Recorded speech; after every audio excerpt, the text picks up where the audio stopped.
My area of practice is litigation. I practice civil and commercial litigation.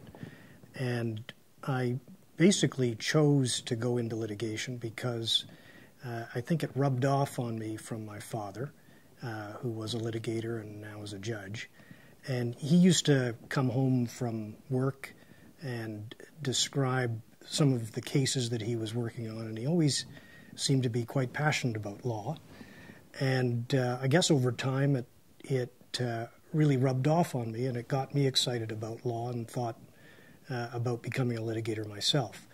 And then as I became older and as I became a teenager, I started watching a lot of Law and Order, and that had an impact as well.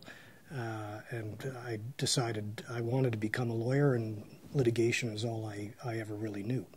I'd like to think that I bring a pragmatic way of thinking to their legal cases and disputes. And, you know, oftentimes clients who wind up in a dispute have a certain view of the world and think about ways in which the litigation process or the adversarial system will resolve their cases or their disputes for them.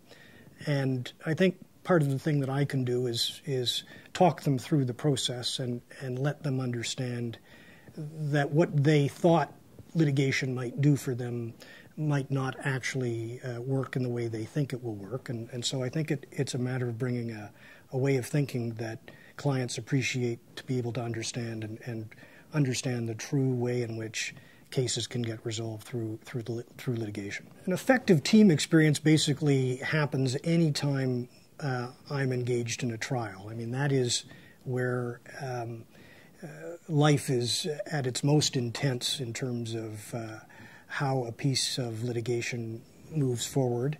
And that's the point at which all members of the team really step up, and everyone works extremely hard, whether it's to get a witness prepared to testify, or whether it's just even getting the materials ready for the next day in court. That is really where the team experience, in my mind, plays out at its height. So a key lesson that I've learned from a mentor in law certainly is to keep my eye on the end game.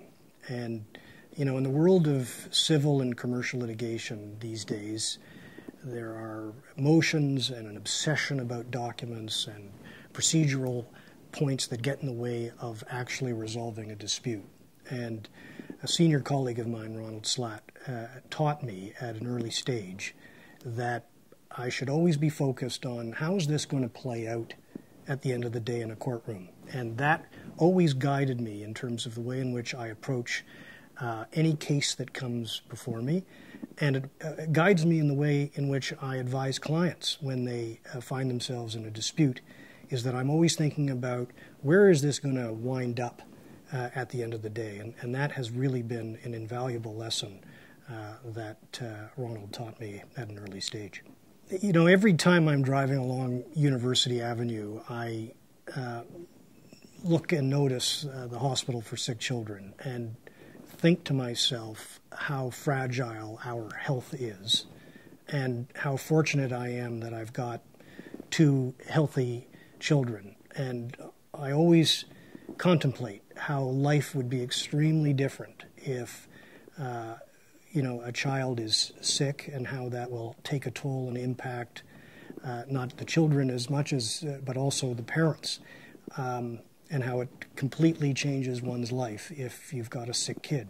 So as a member of the Sick Kids Innovators, I find it's a way that I can commit myself to being focused on that and making sure that Sick Kids Hospital continues to provide the best possible care to children who are the most vulnerable members of our society when they become sick. And that really is important to me and keeps you grounded, and that you don't lose sight of what's really important in life.